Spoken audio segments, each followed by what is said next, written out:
Hello दोस्तों, आज हम सेकंड ऑर्डर डिफरेंशियल इक्वेशन का टॉपिक स्टार्ट कर रहे हैं, जिसमें आरटीयू में कुछ जो इम्पोर्टेंट टॉपिक्स हैं उससे रिलेटेड कुछ प्रॉब्लम डिस्कशन करेंगे। तो सबसे पहले हम डिस्कशन करते हैं जो आपके जो सेकंड ऑर्डर डिफरेंशियल इक्वेशन है उसमें तीन मेथड है। सबसे मोस्ट इम्पोर्टेंट फर्स्ट है आपका homogeneous differential equation and second is the change of dependent variables and change of independent variables. तो ये आपकी कुछ प्रॉब्लम्स दे रखी हैं जो सबसे ज्यादा आरटीयू में पूछी जाती हैं, तो इन्हीं को हम डिस्कस करते हैं। तो सबसे पहले हम होमोजेनियस पे बात करेंगे कि होमोजेनियस डिफरेंशियल इक्वेशन होती क्या है। सबसे पहले मेन चीज क्या है कि यहाँ पर आपका d2y ओवर dx स्क्वायर दे रखा है, तो मतलब यहाँ पर यदि ऑर्डर 2 है तो यहाँ पर तो x का वेरिएबल्स होगा उसकी पावर भी उतनी होनी चाहिए, जितना ऑर्डर उतनी पावर, जैसे x स्क्वायर तो d स्क्वायर। और फिर यही टर्म्स डिक्रीजिंग ऑर्डर में आएगा, यहाँ पर जैसे x है तो यहाँ x आएगा, क्लियर, इसकी पावर 1 इसकी पावर 1, और y के साथ कभी भी x नहीं होना चाहिए। होमोजेनियस इक्वेशन जब भी आप सॉल्व करोगे तो यहाँ पे जो y है इस y के साथ कभी भी एल्जेब्रिक एक्सप्रेशन नहीं होना चाहिए। यदि नहीं है तो वो होमोजेनियस हो सकता है, ये नहीं है कंफर्म होगा ही होगा। तो होने के लिए मतलब सिंपल सा फर्स्ट स्टेप क्या है, यहाँ पर y के साथ x नहीं होना चाहिए, सबसे पहली स्टेप ये है। फिर यहां पर x इस फॉर्मेट में, जैसे यहां पर क्या है x का एल्जेब्रिक फंक्शन है, इसकी पावर 2 इसकी पावर 2 है, तो और यही डिजिट सेम टू सेम यहां होनी चाहिए, है ना। ये नहीं कि ax प्लस b है और यहाँ पे ओनली x हो गया तो होमोजेनियस नहीं होगा, मतलब सेम पैटर्न होना चाहिए। जो डिजिट यहां दे रखी है वही सेम टू सेम यहां पर होनी चाहिए, जैसे मेरे यहाँ x है तो यहाँ सेम टू सेम x है, और डिक्रीजिंग पावर होनी चाहिए, जैसे यहाँ पर 2 पे 2, फिर यहाँ पे 1 पे 1, यहाँ पे 2 पे 2, यहाँ पे 1 पे 1। तो this is equation is called homogeneous equation. Homogeneous equation में कुछ फॉर्मूले हैं जो आपको डायरेक्ट यूज करने हैं। जैसे मैं फर्स्ट इक्वेशन के लिए लेके चलता हूं, इसके लिए लेके चलता हूं, तो इसमें हमारा जो डिक्रीजिंग ऑर्डर में एल्जेब्रिक फंक्शन चल रहा है वो क्या चल रहा है, एल्जेब्रिक फंक्शन मेरा ये चल रहा है। तो मैं सबसे पहले क्या करूंगा, x बराबर e की पावर z मान लूंगा, क्लियर। अब जैसे ये सेकंड वाला क्वेश्चन है, इसमें एल्जेब्रिक फंक्शन मेरा यही तो चल रहा है, तो हम इसमें क्या कर लेंगे, हम ax plus b equal to e to the power z मानेंगे। सिंपल सा पहला स्टेप ये कि जो एल्जेब्रिक फंक्शन डिक्रीजिंग ऑर्डर में चल रहा है तो उसको हम x बराबर e to the power z मानते हैं। फिर x square d2y over dx square, इसकी जगह पे हमें डायरेक्ट क्या पुट करना है, डायरेक्ट पुट करना है d माइनस का 1 y, ये पुट करना है, याद रखना। और x dy ओवर dx, इसकी जगह पे हमको dy पुट करना है। इट इज क्लियर, मतलब आपका जो x स्क्वायर दे रखा है d2y ओवर dx स्क्वायर के साथ, उसकी जगह पे हमको d माइनस का 1 y पुट करना है। x dy ओवर dx दे रखा है इक्वल टू, तो उसकी जगह पे हम dy पुट करेंगे। अब जैसे ये इक्वेशन, ये तो इस सवाल के लिए यदि प्रोसेस होगी, यदि इस सवाल के लिए प्रोसेस के लिए हमको क्या करना पड़ेगा, ax प्लस b बराबर e to the power z मानना पड़ेगा। तो इस कंडीशन के लिए मुझे क्या लिखना पड़ेगा कि जैसे ax प्लस b का whole square d2y over dx square equal to d minus का 1 y, ये तो क्लियर। इसकी जगह पे भी ये आ जाएगा, मगर यहाँ x का मल्टीपल क्या है, a है, तो यहाँ a का स्क्वायर हो आएगा, जितनी पावर है उतना, ऐसे करके इसकी जगह पे हम ये लिखेंगे and ax plus b dy over dx की जगह पे हम a dy पुट करेंगे, मतलब सीधे dy और x के साथ मल्टीपल में a है तो जितनी पावर उतनी पावर लग जाती है। तो ये आपका डायरेक्ट फॉर्मूला यूज करना है। और मैं यहां पर जो मैं d यूज कर रहा हूं, यहां पर मैं ये जो d यूज कर रहा हूं यहाँ d, इस d का मतलब होता है d ओवर dz, ना कि x। जो हम भी यूज कर रहे हैं d, उस d का मतलब है d ओवर dz, ना कि x। तो हम जब भी cf और pi निकालेंगे इसमें कन्वर्ट करके, तो x की जगह पे हमको z में रिप्लेस करना पड़ेगा। तो चलो सवाल सॉल्व करेंगे तो कुछ आइडिया पता चलेगा। अब आता है हमारा सबसे पहला ये क्वेश्चन, क्या है, होमोजेनियस है, y के साथ x नहीं होना चाहिए, पहला स्टेप नहीं है। फिर हमको क्या देखना है कि d2y ओवर dx के साथ जो भी डिजिट है वही digit same to same dy over dx के साथ होना चाहिए, और जितनी पावर है उतनी होनी चाहिए, मतलब यहाँ पे 2 पे 2, यहाँ पे 1 पे 1। ऐसे ही d2y ओवर dx के साथ क्या x है तो यहाँ x ही होना चाहिए, तो हैगा, इसकी पावर 2 है तो यहाँ 2, इसकी पावर 1 है तो ये 1। तो ये जो कंडीशन है ये होमोजेनियस की कंडीशन है। अब आती है चेंज ऑफ डिपेंडेंट वेरिएबल। तो चेंज ऑफ डिपेंडेंट वेरिएबल के लिए मोस्टली, मतलब ये हमेशा नहीं कि ये होगा ही होगा, मगर आपका जो ये क्यूब फंक्शन है क्यूब फंक्शन जो है वो आपका मल्टीपल फंक्शंस का प्लस या माइनस कॉम्बिनेशन होगा। मतलब आपके साथ सिंपल सा alpha 1 plus alpha 2 plus alpha 3 इस टाइप की कंडीशंस होगी, जिसमें अल्फा 1 अल्फा 2 अल्फा 3 क्या आपका कांस्टेंट भी हो सकता है, फंक्शन ऑफ एक्स भी हो सकता है, कुछ भी हो सकता है। यहां पर जो क्यू दे रखा है सिंगल डिजिट भी हो सकता है, मगर यदि मल्टीपल ऑफ ये कंडीशन है तो ये स्पेशल इसी से होगा। सिंगल भी है तो भी इससे हो सकता है, ये कंफर्म नहीं है। मगर यदि ये आपका मल्टीपल ऑफ ये जो क्यू है वो मल्टीपल ऑफ फंक्शन है, मल्टीपल ऑफ फंक्शन का मतलब एग्जांपल के तौर पे जैसे ये मेरा y है तो यहाँ y के साथ जो मल्टीपल है तो y के साथ ये देखो मल्टीपल 1 2 3 ये 3 फंक्शन है, तो यहाँ पर ये प्लस माइनस में फंक्शन दे रखा है तो ये आपका चेंज ऑफ डिपेंडेंस होगा। मतलब यहाँ पर प्लस माइनस के साथ है ये चेंज ऑफ डिपेंडेंस हो सकता है, यहाँ पर y के साथ प्लस माइनस में 2 डिजिट है जो चेंज ऑफ डिपेंडेंस हो सकता है। अब सिंपल सा जैसे मैं यहाँ की बात करूं तो यह सिंगल फंक्शन है तो ये चेंज ऑफ डिपेंडेंट से भी हो सकता है और चेंज ऑफ इंडिपेंडेंट से भी हो सकता है। मगर यदि यहां पर आपका प्लस माइनस के साथ है, यदि ये फंक्शन जैसे ये दोनों तो कंफर्म है मुझे चेंज ऑफ डिपेंडेंट से होंगे, इस वाले पैटर्न से होंगे। अब मैं इस वाली कंडीशन की बात करूं तो यह सिंगल फंक्शन है तो इससे भी हो सकता है और इससे भी हो सकता है। मगर यदि यहां पर प्लस माइनस की आइडेंटिटी दे रखी है तो मैं इससे ही सॉल्व करूंगा। इससे सॉल्व करने के लिए सबसे पहले मेरे पहला स्टेप क्या है, d2y over dx के आगे 1 होना चाहिए, कोफिशिएंट 1 होना चाहिए, ये कंपलसरी। यदि यहाँ कुछ भी दे रखा है उसको पहले डिवाइड दो, डिवाइड देने के बाद फिर कंपैरिजन करेंगे p और q निकालने के बाद मुझे फॉर्मूले यूज करने हैं। कौन कौन से फॉर्मूले यूज करने हैं, पहले तो i equal to q minus का 1/2 dp over dx minus 1/4 p square, ये कंडीशन लगानी है। फिर मुझे u निकालना है, u equal to e to the power minus का half integration of p dx, ये निकालना है। फिर उसके बाद मैं फॉर्मूला लगाऊंगा d2v over dx square plus i into V equal to r upon u, ये कंडीशन लगानी पड़ेगी। तो मेरा जो कंप्लीट आंसर होगा वो मेरा y equal to u into V होगा। तो सबसे इस वाली कंडीशन में i का formula q 1/2 minus dp of dx minus 1/p square. और याद रखना जो i है या तो वो कांस्टेंट आएगा, ये जो i की वैल्यू या तो कांस्टेंट आनी चाहिए या कांस्टेंट अपॉन एक्स स्क्वायर आनी चाहिए। यदि ये दोनों कंडीशन फॉलो कर रहा है तो ही ये कंडीशन लगेगी, अदरवाइज नहीं लगेगी। मतलब मैं इसमें सिंपल सा dy और ds का जो भी कोफिशिएंट है वो p मान लूंगा, y का जो भी कोफिशिएंट है वो q मान लूंगा, है ना। p और q की थ्रू मैं यहाँ पर i फाइंड करूंगा, i का मतलब q minus 1/2 dp over dx minus 1/4 p square. तो या तो ये कांस्टेंट आएगा या कांस्टेंट अपॉन एक्स स्क्वायर आना चाहिए, कांस्टेंट अपॉन एक्स स्क्वायर आएगा तो भी हमारा वो चेंज ऑफ डिपेंडेंट कंडीशन से होगा। और सबसे पहले इस सवाल का पहचान क्या है, जो q है वो प्लस माइनस के साथ कॉम्बिनेशन दे रखा है, मतलब इस टाइप से यहाँ y के साथ ये प्लस माइनस के साथ कॉम्बिनेशन, तो ये तो कंफर्म है, होगा ही होगा, ये इसी से ही होगा, ये कंफर्म है। हाँ, सिंगल डिजिट दे रखा है तो इससे भी हो सकता है और इससे भी हो सकता है। यदि यहाँ प्लस माइनस के साथ है तो मैं क्या कह सकता हूँ, कंफर्म इससे ही होगा। यदि सिंगल डिजिट है तो मुझे नहीं पता, वो इससे भी हो सकता है इससे भी हो सकता है, तो फिर मैं फॉलो करूंगा ये वाली कंडीशन। तो यदि ये कंडीशन फॉलो करने के बाद यदि ये फॉलो हो जाती है दोनों, या तो कांस्टेंट है कांस्टेंट अपॉन एक्स स्क्वायर, तो इसी से करना है, अदरवाइज इससे सॉल्व करना है। अब इसकी पहचान क्या है, सिंपल सा तरीका, यहां पर जो क्यू दे रखा है, ये क्यू क्या है, जो क्यू है वो इवन पावर फंक्शन होना चाहिए, इवन पावर फंक्शन होना चाहिए। जो क्यू दे रखा है उसका पावर क्या होनी चाहिए, इवन होनी चाहिए, पावर क्या इवन होनी चाहिए। तो मैं उसको इसी मेथड से करूंगा और किसी से नहीं करूंगा। सिंपल सा चेंज ऑफ इंडिपेंडेंट वेरिएबल, तो यहाँ y के साथ मल्टीपल में जो भी डिजिट दे रखी है, y के साथ जो भी मल्टीपल में डिजिट दे रखी है तो उसकी पावर इवन ही होनी चाहिए, तभी इससे होगा, नहीं तो मैं इससे या इससे ट्राई करूंगा। It is clear. अब जैसे सवाल मेरे पास कोई से भी रैंडमली उठाया मैंने, कि जैसे मैं यहां पर आ गया, चलो इस वाले क्वेश्चन में आया, नाइन्थ वाले क्वेश्चन में आया, तो यहां पर क्या दे रखा है, ये साइन एक्स स्क्वायर दे रखा है। क्या दे रखा है, साइन एक्स स्क्वायर, तो इवन पावर फंक्शन है ना, ये क्या दे रखा है, इवन पावर फंक्शन है, तो मैं इसी से सवाल करूंगा, इससे नहीं करूंगा।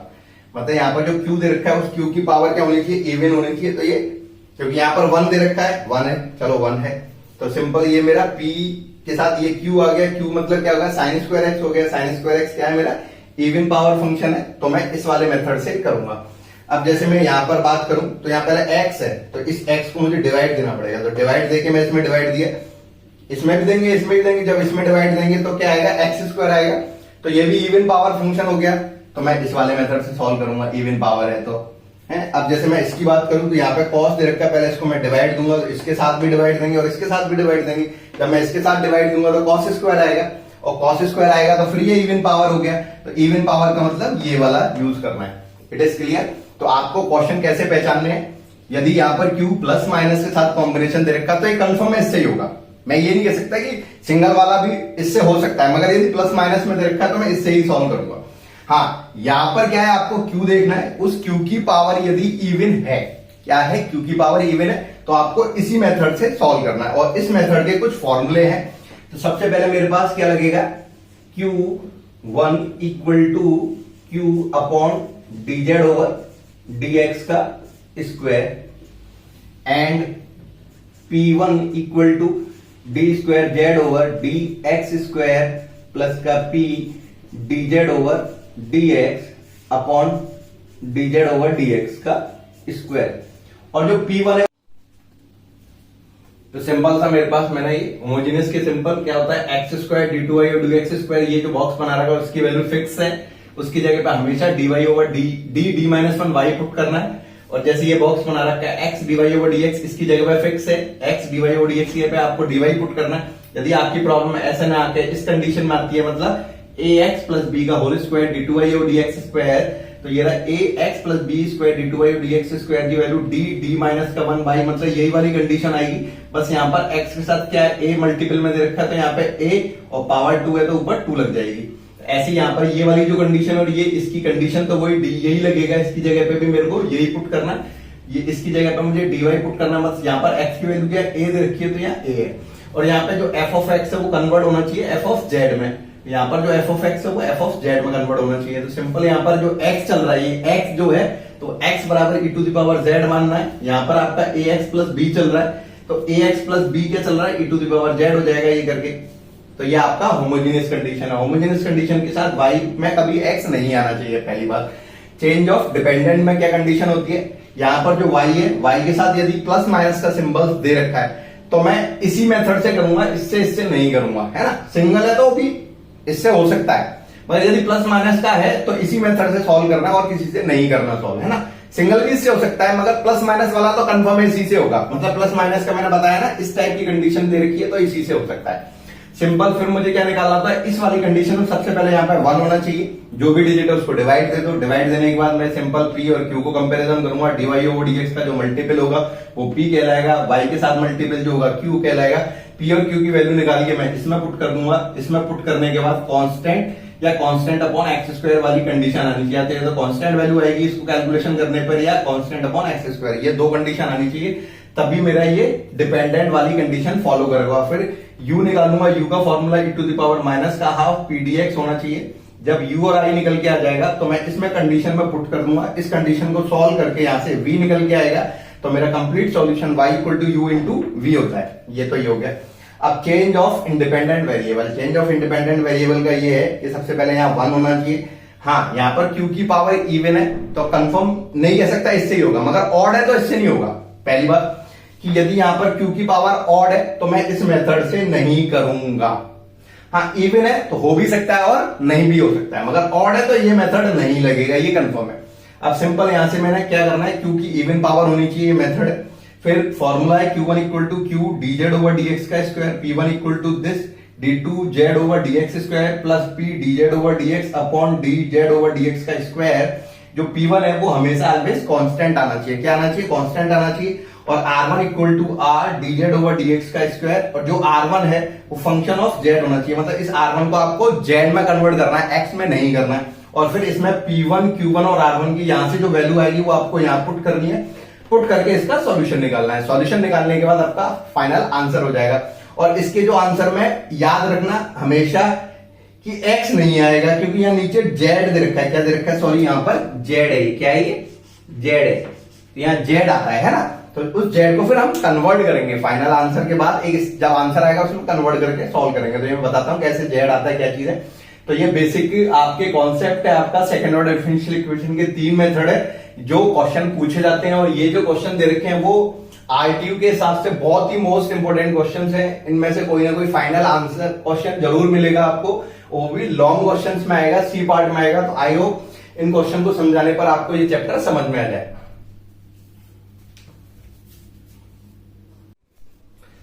अब चलो हम पहला वाला क्वेश्चन जो उठाते हैं वो है आपका d2y over dx square minus का 2 10x dy over dx plus का 5y equal to e to the power x sec x। तो इस क्वेश्चन को हम पहले सॉल्व करने की कोशिश करते हैं। तो सबसे पहले तो ये देखते हैं कि ये कौन सा मेथड है ना। तो सबसे पहले मैंने क्या बोला, y के साथ x नहीं होना चाहिए, बिल्कुल नहीं है। मैं किसकी चेक करने की बात कर रहा हूं, होमोजीनियस की बात कर रहे हैं। सबसे पहले हम होमोजीनियस चेक करके देखते हैं ये है या नहीं है ना। तो y के साथ x नहीं होना चाहिए, फर्स्ट कंडीशन होमोजीनियस की सेटिस्फाई कर रहा है कि y के साथ x नहीं है। मगर सेकंड कंडीशन क्या है, जो d2y और dx स्क्वायर है, इधर एक फंक्शन होना चाहिए, वही फंक्शन यहां होना चाहिए x वाला। और ट्रिग्नोमेट्री का आइडेंटिटी नहीं होती कभी भी होमोजीनियस में। होमोजीनियस में ओनली एल्जेब्रिक फंक्शन होगा, ट्रिग्नोमेट्रिकल आइडेंटिटी नहीं होगी। और d2y ओवर dx का मल्टीपल में होगा कुछ यहां पर, है ना, एक्स स्क्वायर एक्स क्यूब ऐसे करके जो भी, और जितनी डार्क वो है। तो ये होमोजीनियस तो नहीं है क्योंकि यहां पर मल्टीपल में है ही नहीं है। तो फर्स्ट इज होमोजीनियस नहीं है। अब आता है सेकंड कंडीशन। तो सेकंड कंडीशन में मैंने क्या बोला था, यहाँ y के साथ प्लस माइनस में आइडेंटिटी होनी चाहिए। तो सिंगल फंक्शन, सिंगल ही तो होगा, तो फिर ये डिपेंडेंट से हो सकता है कि नहीं हो सकता। तो मैंने क्या बोला, यदि सिंगल है तो मुझे नहीं पता, हो सकता है, मगर सिंगल से ज्यादा है तो मैं इस मेथड से करूंगा ही करूंगा। यदि सिंगल है हो भी सकता है और नहीं भी हो सकता है। सिंपल सा ये देखते हैं। चलो अभी अब लास्ट थर्ड वाला कंडीशन था, थर्ड वाली कंडीशन है। सबसे पहले मैं एक चीज एक और, यहाँ पे 1 दे रखा है तो p की वैल्यू क्या है, p इक्वल टू मेरा है माइनस का 2 10x एंड q बराबर मेरा 5 दे रखा है। तो मेरा q में कांस्टेंट फंक्शन दे रखा है, यहां पर कोई भी इवन पावर फंक्शन नहीं है। इवन पावर फंक्शन नहीं है तो जो नीचे वाला था ना इंडिपेंडेंट वेरिएबल, वो कंडीशन नहीं लगेगी, नहीं है। इंडिपेंडेंट वेरिएबल वाली नहीं लगेगी। तो मतलब सिंपल सा p दे रखा है, q दे रखा है। q मेरा इवन पावर फंक्शन नहीं है तो ये इंडिपेंडेंट वेरिएबल वाली नहीं लगेगी। तो सबसे पहले मैं क्या करूंगा, इसमें i फाइंड करना है। क्या निकालना है, i निकालना है। तो i का फॉर्मूला q माइनस का 1/2 dp over dx minus 1/4 p square, इस फॉर्मूले में पुट करना है। तो q की वैल्यू क्या है 5 माइनस 1/2 dp ओवर dx मेरी ये रही। तो यहां पर d ओवर dx माइनस का 2 10x माइनस 1/4, इसका स्क्वायर करने पर 4 10 स्क्वायर x ये हो जाएगा। तो यहां से 5 माइनस और माइनस प्लस, इस 2 से 2 कट गया, 10 का डिफरेंशियल होता है sec स्क्वायर x माइनस 4 से 4 कट गया, ये हो गया 10 स्क्वायर x। ये आइडेंटिटी होती है 1, 5 प्लस 1 मतलब sec square theta minus tan square theta 1 होता है। तो 6 आ गया, क्या आ गया 6 आ गया। तो मैंने क्या बोला था, i या तो कांस्टेंट आना चाहिए या कांस्टेंट अपॉन एक्स स्क्वायर आना चाहिए। तो मेरा i कांस्टेंट आ गया। तो सिंपल ये मेरा मेथड कौन सा है,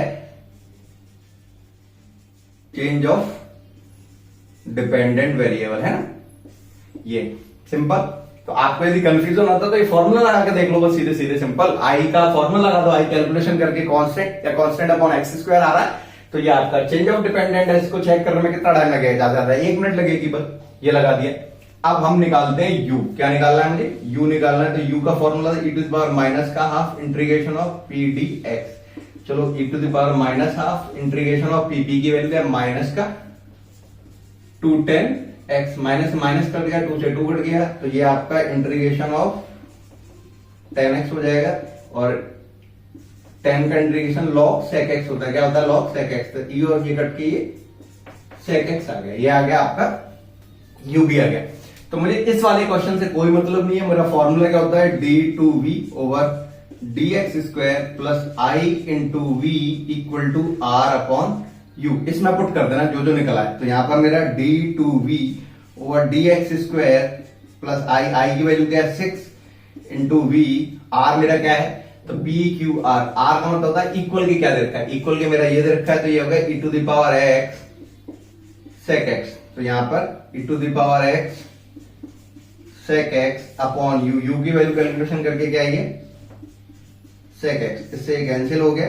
तो यहां से मेरा तो इस इक्वेशन को मैं ऐसे ले सकता हूं d square plus 6 v equal to E की पावर x, क्योंकि इसको हम डी स्क्वायर बोलते हैं, ये 6 एज इट इज, v और v कॉमन निकल के आ गए। यहां पर जो d है उसका मतलब क्या है, d ओवर dx, और डी स्क्वायर का मतलब क्या है, d2 ओवर dx स्क्वायर, ये मतलब होता है। क्लियर? यहां पर क्योंकि नीचे x दे रखा है ना, इसलिए।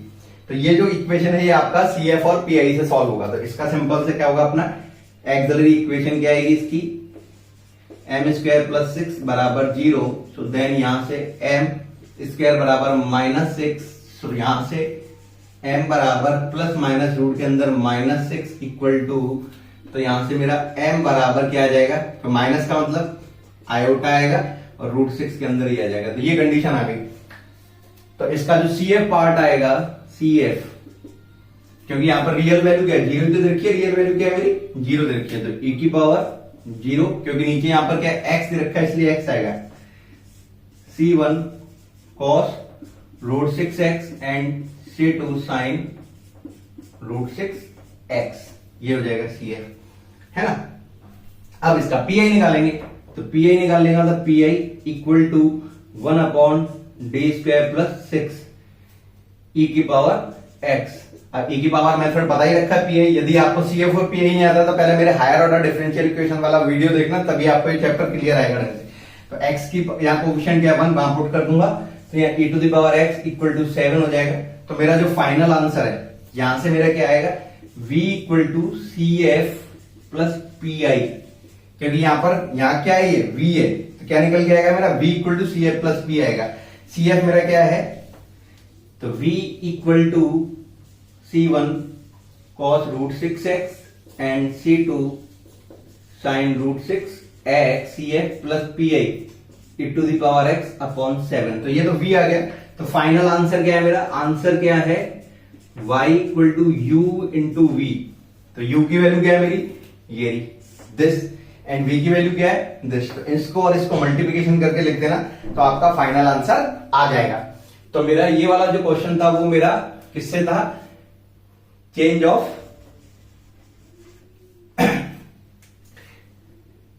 डिपेंडेंट, चेंज ऑफ डिपेंडेंट में सबसे पहले मेरे को क्या निकाला मैंने, यहाँ P Q और R की वैल्यू निकाली। P Q R के लिए यहाँ पर 1 होना चाहिए, यहाँ 1 दे रखा था।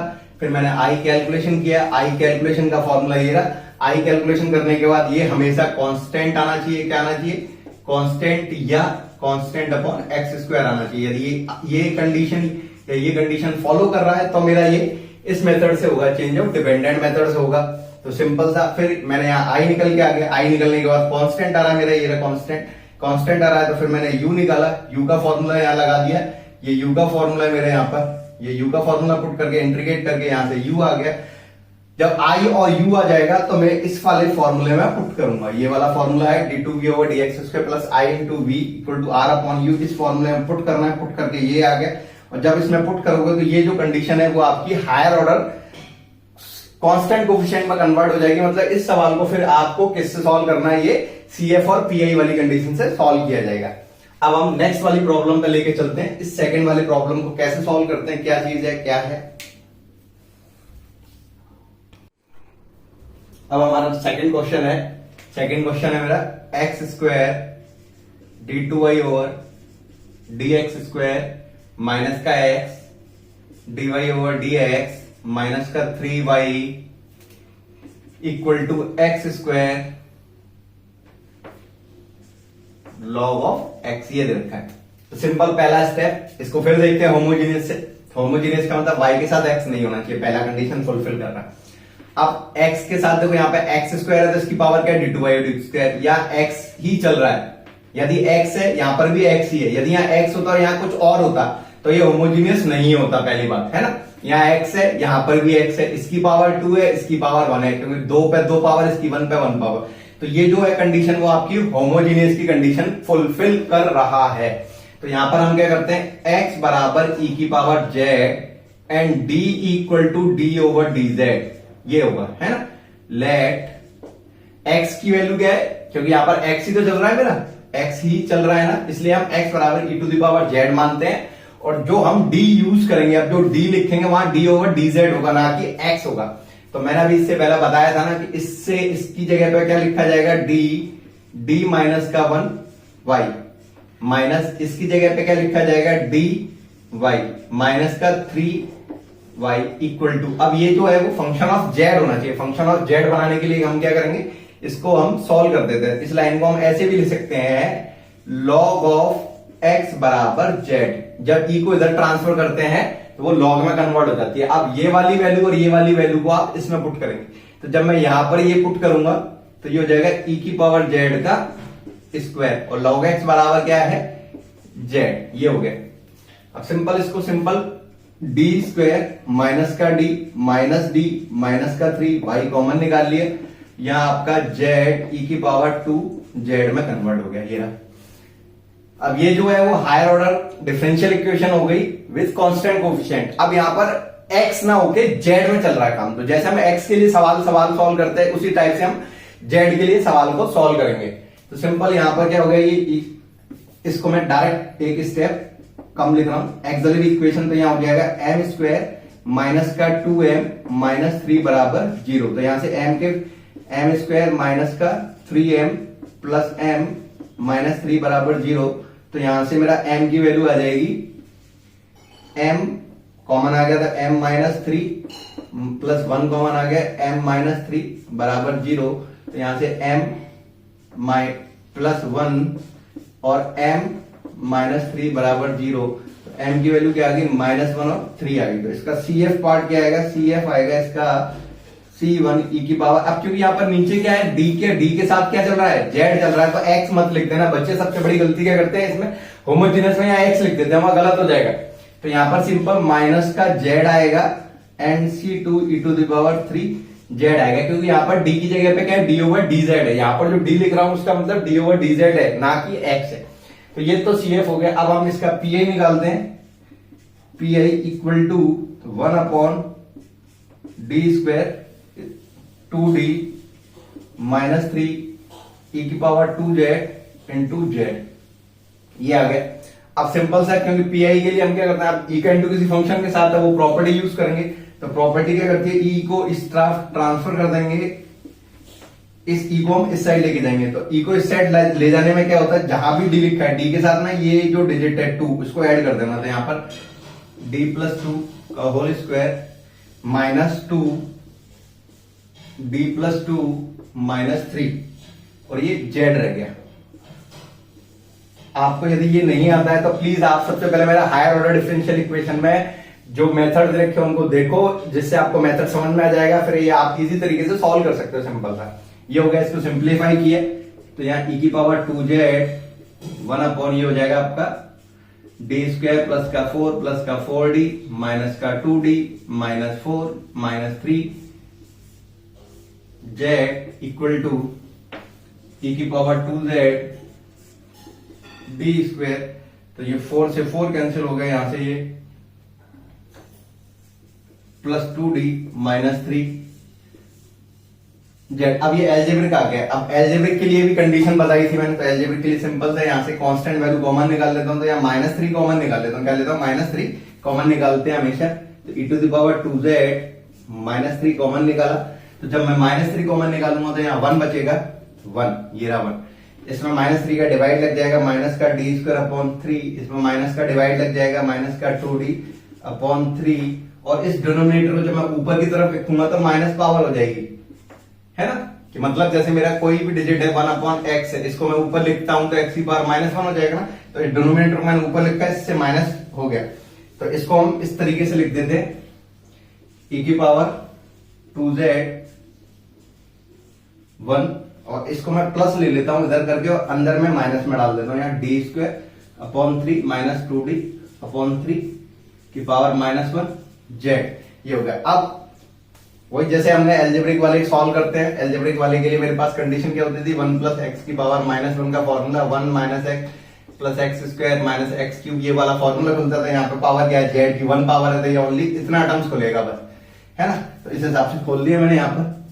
तो माइनस e की पावर 2z अपॉन 3 1 माइनस ये वाला 1 ये वाला माइनस, और ये मैंने मान लिया पूरा x। तो यहां पर मेरा माइनस का D square upon 3 minus 2d upon 3, बस, क्योंकि यहीं तक खुलेगा, एक्स स्क्वायर एक्स क्यूब नहीं आएगा जेड, ये रहा। माइनस ई की पावर 2z अपॉन 3, इस जेड का अंदर इंटू किया, सॉल्व किया, Z minus minus plus D square Z upon 3 plus 2dz upon 3। अब हमेशा याद रखना, जैसे डी जेड का मतलब डिफरेंशियल ऑफ जेड बनाएगा, डी स्क्वायर जेड का मतलब 2 बार डिफरेंशियल 0 हो जाएगा, तो डी स्क्वायर जेड मतलब डिफरेंशियल जेड का 2 बार करोगे तो क्या हो जाएगा, 0 हो जाएगा, जेड का ये 1 हो गया, है ना। तो यहां से मेरा तो यहां से यही लिख देता हूं मैं इसको, तो ये हो जाएगा ई की power minus 2z upon 3 Z plus 2 upon 3, क्योंकि जेड का तो 1 हो जाएगा, डी जेड ये आ गया। तो मेरा जो कंप्लीट आंसर होगा वो क्या होगा, C F plus P I, y equal to C F क्या था मेरा, सी एफ ये रहा, C1 ई की power z minus z plus C2 e to the power 3z और ये माइनस ई की power 2z upon 3 Z plus का 2 अपॉन 3, ये आ गया आपका, है। अब इस वाले जो आंसर में जेड नहीं आना चाहिए, क्या नहीं आना चाहिए, जेड नहीं आना चाहिए। अब मेरा जेड आ रहा है ना, तो इस जेड को रिप्लेस किया जाएगा। जेड को रिप्लेस कैसे किया जाएगा, इस जेड को रिप्लेस करने के लिए मैंने ये माना है ना, ये कंडीशन और ये कंडीशन, तो यहां पुट कर देंगे सिंपल सा।